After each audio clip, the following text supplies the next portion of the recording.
Hey, Amanda, how are you doing? I'm great, Charlene. How are you? I'm good, thanks. Excited to get together once again with you. And I wanted to talk about the rental market. So Yeah. um, I'm just gonna say that I introduce myself. I am Charlene Williams. I am a real estate broker, currently with Real Estate Homeward, and I've been doing real estate for 15 years. And once again, the lovely Amanda is with us. And introduce yourself, Amanda. So my name is Amanda Pivar. I have been a mortgage agent for over 8 years. I'm currently with Buying Group, and yeah, I'm here for all your mortgage questions. Excellent. Not just mortgages we're talking about right now, we're talking about rentals and the rental market and what's going on in this great big city of ours. It is true. I feel like every time I turn on the news, I'm hearing the rental market. So, what exactly is happening? Is all this hype about good luck trying to rent in Toronto true? I'm gonna say yes for the most part. You have to be boots on the ground and hit the ground running. I have a client right now that I've been looking for a rental in the GTA. I mean, not even in the GTA, in Toronto proper.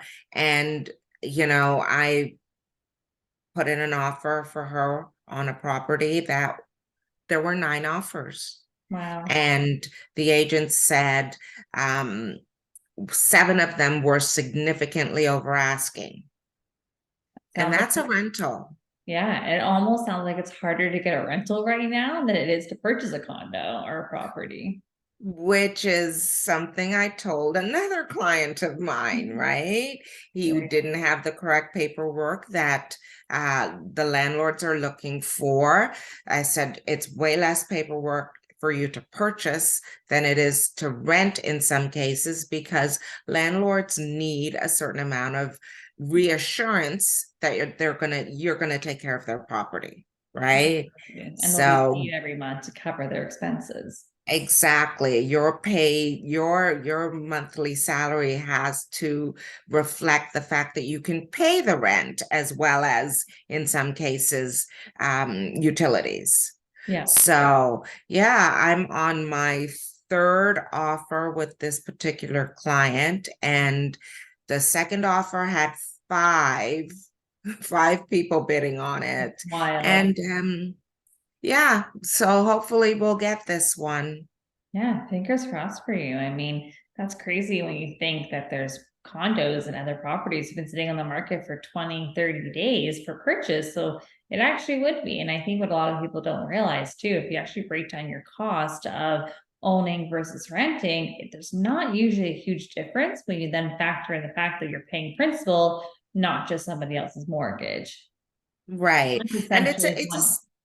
I was gonna say yeah, it's a rent's step in, right? essentially, yeah, Yeah, exactly, because rent's essentially a entire interest payment. exactly. So let's say that you don't have enough money for a rent, but in some cases you can get a 500,000, 550 one-bedroom condo. It's not your forever home. It's a starter home. So right now you're going to build wealth, you're going to build equity and pretty much pay your own mortgage, not someone else's. Exactly. And I think people don't realize once you're actually in that real estate market, it's very easy to move around because you are building up that equity. So on this property, you might just have that 5% to get in. But when you go to sell it and you're walking with 150,000, that's a really big down payment towards your next one. Exactly. So we're just trying to get people to understand that, yes, it's good that you want to get out on your own and rent. Maybe you stay home for a couple more years and save some Yeah. money and go into a purchase, or, get your certain family members together and Yes. purchase a multi-unit in the GTA. Absolutely. Well, what I've been seeing a lot of is siblings buying two-bedroom condos right now because for the two of them to rent, they might as well pull their money together and purchase. And I find that a lot of times too, if two siblings are purchasing together, mom and dad are very willing to help because they're doing it together and they know it's a stepping stone for their future. Right, right. That's a really good idea. As well as maybe, I don't know, there are creative options, I'm sure. You would have the answer to this as well. Do lenders take into consideration renting out the basement like a rental property? Absolutely. So when we work with a broker versus going your bank, is everyone does it a little different. So we have multiple different options for someone looking to rent out the basement. So it's nice. We can try many different to find what's the best for this solution in order to maximize affordability. We have one lender we work with, properties in the GTA. They'll actually use 100% of that basement rental income to help qualify the deal. That's huge. If you're renting that property out for say $1,500, $1,800 a month and adding 100% of that payment back in, that will take you quite far. Right. I mean, $1,800 a month when I was coming up was unheard of for a basement Yeah, apartment. Now it's the norm, right? Like absolutely. they're renting basements for 2,500 a month for a two-bedroom, and it's a basement. Yeah, So yeah, and yeah, could gone you are the days of the 700 and I seven know. fifty. And could you Yeah. imagine too, if you're a buyer who has a mortgage of say 5,000 a month and you're renting your basement for 2,500, that's huge. That is really helping with your monthly expenses and keeping your carrying price costs quite low. Or what some of my clients are doing is using that full income from their basement fee to help pay their mortgage off sooner. Right.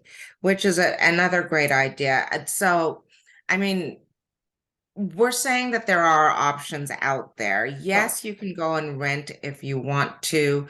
I would stay out of Toronto proper at this moment, yeah. maybe go outside of Toronto and you'll be able to get something. But I have clients who are looking to rent everywhere. So, I mean, it is a thing, but there's also options to buy. Yeah, yeah, So, absolutely. Especially if yeah. something's flexible and you're looking for a one bedroom condo for rent anyway. I mean, even if you got a junior one bedroom with a separate bedroom, but a little smaller side, adjusting those expectations slightly in order to purchase in the long run is so beneficial. Yes, very much key. I like those words, adjust expectations. It's becoming a common phrase in the rental market. Right. Okay, well, thank you, Amanda. Do you have any comments, any further comments you want to make? Yeah, I think the most important thing is anyone who's on the fence, definitely it's always worth having a conversation to get pre-approved to see what you're qualified for. See if maybe you have a parent that helped co-sign. It never hurts to have those conversations because knowledge is power. I agree. I agree. And there are options out there. Thank you so much, Amanda. Yeah, thank you for having me and I look forward to our next chat. Great, great. Have a great day.